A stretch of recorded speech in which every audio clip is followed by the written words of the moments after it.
बहुत से किसान ऐसे होते हैं जो अपना पूरा दिन खेती करने में बिता देते हैं और उन्हें इस बात से कोई लेना देना नहीं होता कि उनकी सब्जियों के नीचे और कुछ है भी या नहीं। पृथ्वी पर कई ऐसी चीजें हैं जो किसानों को कभी कभी आश्चर्य में डाल देती हैं और कभी कभी तो वो उन्हें इतना अमीर बना देती हैं कि क्या ही कहें। कुछ ऐसा ही मिशिगन के लीमा टाउनशिप में रहने वाली एक महिला के साथ हुआ। एक दिन अक्टूबर 2015 में जब वो अपने पड़ोसी फ्रेंड सेडफेटी के यहाँ उनके नए खेत में ड्रेनेज टाइल्स इंस्टॉल कर रहे थे, तब उन्हें एक फेंस पोस्ट मिला जो पूरी तरह से मिट्टी से भरा हुआ था। तब उन्हें कुछ ऐसा मिला जो उनकी कल्पना से बिल्कुल अलग था और उतना ही प्राचीन और कीमती भी। इस खोज की मदद से हमारे पूर्वजों के बारे में कुछ बहुत ही महत्वपूर्ण पता चला और उनके द्वारा इस्तेमाल की जा रही टेक्नोलॉजी के बारे में भी। और वैज्ञानिक अब तक इस इतिहास के बारे में जो जानते थे उस पर भी सवाल उठता है। तो आइए इसके बारे में पता करते हैं।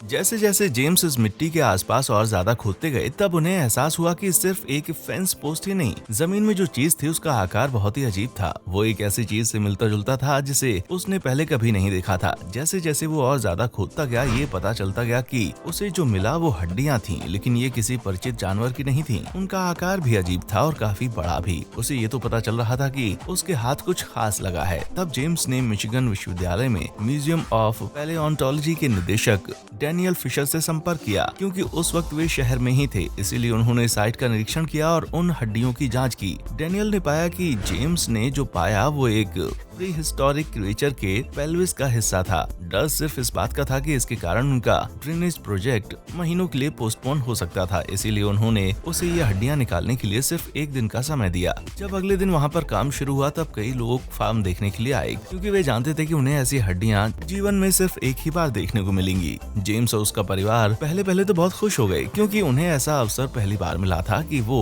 अपने प्रांगण में कम से कम 30 कार रख सकें, क्योंकि वे जानते थे कि ये किसी अच्छे कारण के लिए हैं। अंत में शोधकर्ताओं ने वहाँ 10 फीट की गहराई तक खुदाई की और उन्हें तकरीबन 275 हड्डियां मिली। वे उनके आकार, मात्रा और क्वालिटी सभी चीजों से खुश थे। वहाँ उन्हें 3 बड़े पत्थर भी मिले जो उनकी खोज के लिए बहुत ही महत्वपूर्ण थे। 3 large boulders next to one another in one place, just offset from the skull.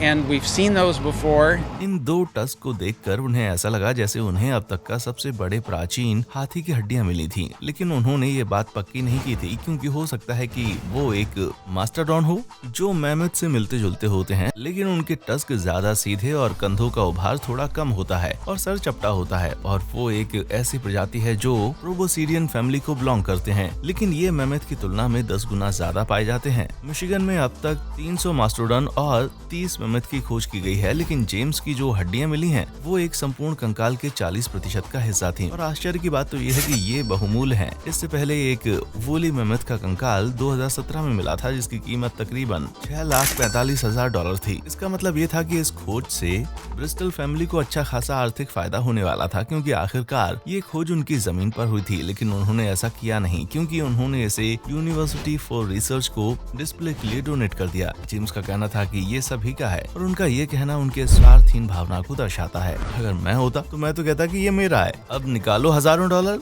यहाँ तक कि कई लोग तो इन अवशेषों को अपने साथ ही रख लेते हैं और उन्हें लाखों डॉलर्स में बेच देते हैं। आपको क्या लगता है, अगर ये आपके पास होता तो आप इसके साथ क्या करते? नीचे कमेंट सेक्शन में मुझे जरूर बताएं। लेकिन ये तो बस कहानी की शुरुआत है। इस खुदाई के दौरान पैलियोंटोलॉजिस्ट कंफ्यूज थे कि उन्हें अभी तक इस जानवर का निचला हिस्सा क्यों नहीं मिला। उन्हें उसकी खोपड़ी, दांत और उसके बाकी अंग जैसे कि रीढ़ की हड्डियां, कंधे का हिस्सा और नी कैप भी, लेकिन उन्हें उसके शरीर का बाकी हिस्सा जैसे कि पैर नहीं मिले। इस रहस्य को सुलझाने के लिए और मैमथ के बारे में और जानकारी इकट्ठा करने के लिए टीम ने साइट से जमा की गई सभी चीजों को संभाल कर रखा। यही नहीं, खुदाई की जगह पर दीवार के पास से 2 इंच के अंतराल पर लिए गए सैंपल से उन्हें ये पता चला कि इस मैमथ की मृत्यु कब हुई थी। और पॉलेंस की मदद से ये पता चल सका है कि असल में यहाँ ये पेड़ किस काल में उगना शुरू हुए, जिसकी मदद से ये भी पता चल सकता है कि मैमथ किस तरह के पर्यावरण में रहा करता था। अंत में शोधकर्ताओं को कुछ अविश्वसनीय बातों का पता चला कि ये एक मैमथ ही है, जैसा कि उन्होंने सोचा था। ये एक विशालकाय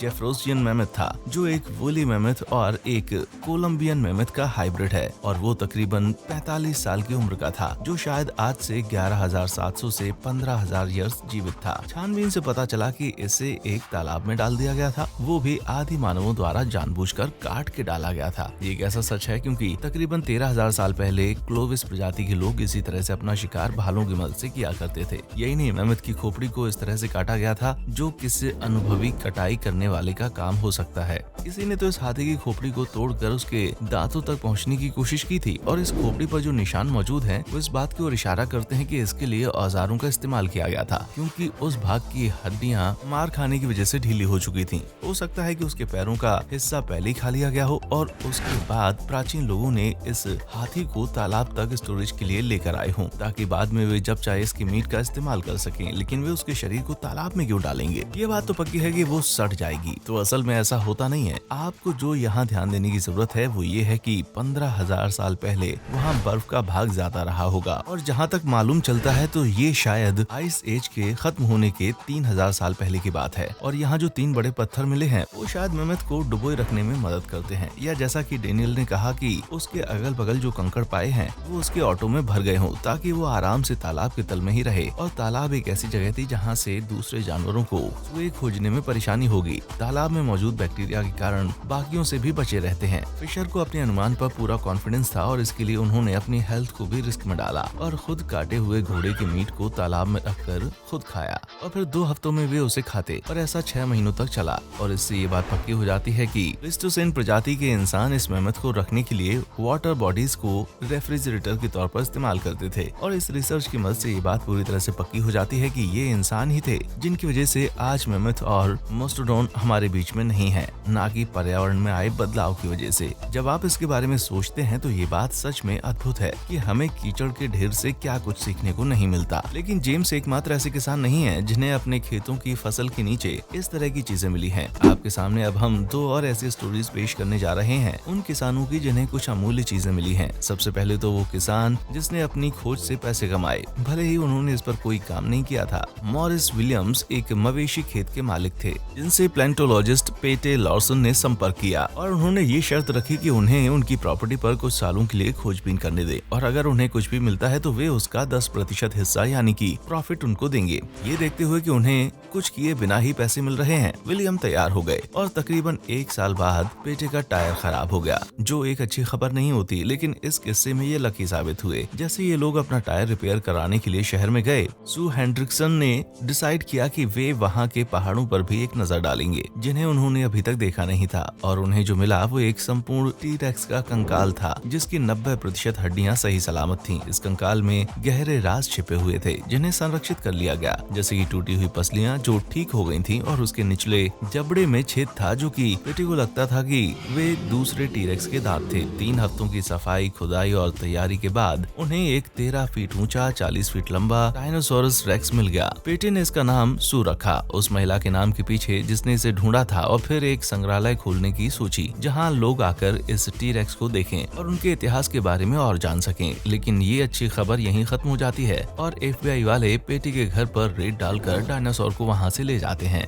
रांचियर ने यह दावा किया कि उसने सिर्फ पेटे को वहां खुदाई की इजाजत दी थी, उन्हें बेचने की नहीं, जिसके कारण इसकी कस्टडी की लड़ाई बेहद लंबी चली ताकि ये पता चल सके कि इसका असली मालिक कौन है। भले ही पेटे ने इतनी मेहनत की पर फिर भी वे हार गए, और रांचियर ने फिर ये निर्णय लिया कि वे इसे नीलाम करेंगे और जो चाहे उसे खरीद सकता है, चाहे वो म्यूजियम हो या फिर कोई कैसीनो, या फिर उन लोगों को जो इसे शौक के तौर पर इसे अपने लिविंग रूम में रखना चाहें। और आखिरकार उन्होंने इसे 8.3 मिलियन में इसे शिकागो के इलिनोइस में बेच दिया। बस फिर क्या था, लोगों के अंदर दक्षिण डकोटा, व्योमिंग, मोन्टाना में डायनासोर की हड्डियां खोजने का उत्साह बढ़ गया। ये वो जगह है जहाँ पर टी-रेक्स बोन्स पाए जाते हैं, और सच तो ये है कि सिर्फ 50 टी-रेक्स के नमूने एग्जिस्ट करते हैं, और इनमें से 10 तो पेटे द्वारा खोजे गए थे। टी-रेक्स की हड्डियां बहुत ही मूल्यवान हड्डियां होती हैं और उन्हें वैज्ञानिक जांच से लेकर पैसे कमाने के लिए भी इस्तेमाल करते हैं। हालांकि कुछ कमर्शियल जिगर्स ने अपने काम को अच्छे से नहीं किया, जिसकी वजह से उनके हाथ से कई बहुमूल्य जानकारियां मिस हो गईं। जैसा कि आप देख सकते हैं कि जैसे जैसे इनकी खोज को कमर्शलाइजेशन होता गया, तो पहले जहां 10 साल पर एक टी-रेक्स खोजा जाता था, वहीं अब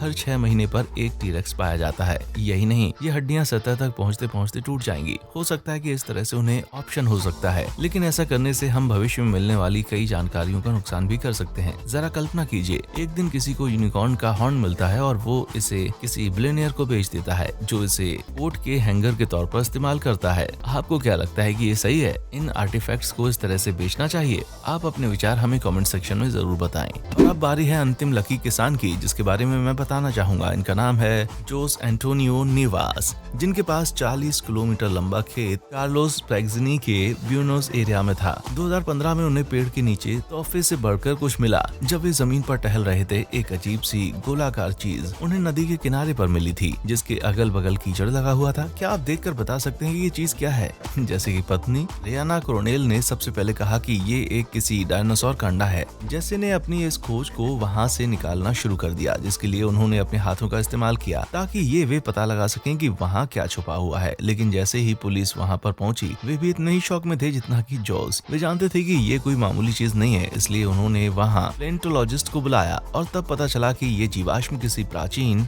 ग्लिप्टोडॉन का है, जो कि आर्माडिलोस के प्री हिस्टोरिक रिलेटिव्स हैं। ये बात कंफर्म करने वाले प्लेंटोलॉजिस्ट अलेजेंड्रो कार्माज, जो कि बर्नार्डिनो रेवाडाविया नेचुरल साइंस म्यूजियम में काम करते थे। ये प्रजाति ज्यादातर साउथ और सेंट्रल अमेरिका में पाए जाते थे, लेकिन हजारों साल पहले हुए उनके शेल्स उनकी सुरक्षा के लिए थे। वो अपनी पूंछ का इस्तेमाल लड़ाई में किया करते थे, जैसा कि हम हिरणों में मेल की लड़ाई मेल से अपने सींगों की मदद से होते हुए देख सकते हैं। वे आदि मानवों के दौर में पाए जाते थे, वो भी हजारों सालों तक। ऐसा माना जाता है कि पर्यावरण में बदलाव और इंसानों की आबादी में बढ़ोतरी के कारण ऐसा हुआ है। इंसान इनका शिकार इनके कवच के लिए किया करते थे और शायद इसी कारण वे विलुप्त हो गए। अगर आप खुद के लिए कवच चाहते हैं तो आप इन्हें ऑनलाइन $30,000 में खरीद सकते हैं। और इस वीडियो में बाकी किसानों जोस के हाथ भी जैकपॉट लगा। और ये सब जानने के बाद मुझे लगता है कि मुझे कोई सस्ती जगह खरीद लेनी चाहिए, ताकि मैं भी वहाँ खुदाई करके वहाँ छुपे हुए रहस्यों का पता लगा सकूं। तो आपको क्या लगता है, अगर आपको भी कभी इस तरह का ऐतिहासिक जीवाश्म मिले तो आप क्या करेंगे? क्या आप उसे डोनेट कर देंगे या बेच देंगे, ताकि आप इससे पैसा कमा सकें और आराम से बीच पर बैठकर पीना कोलास पी सकें?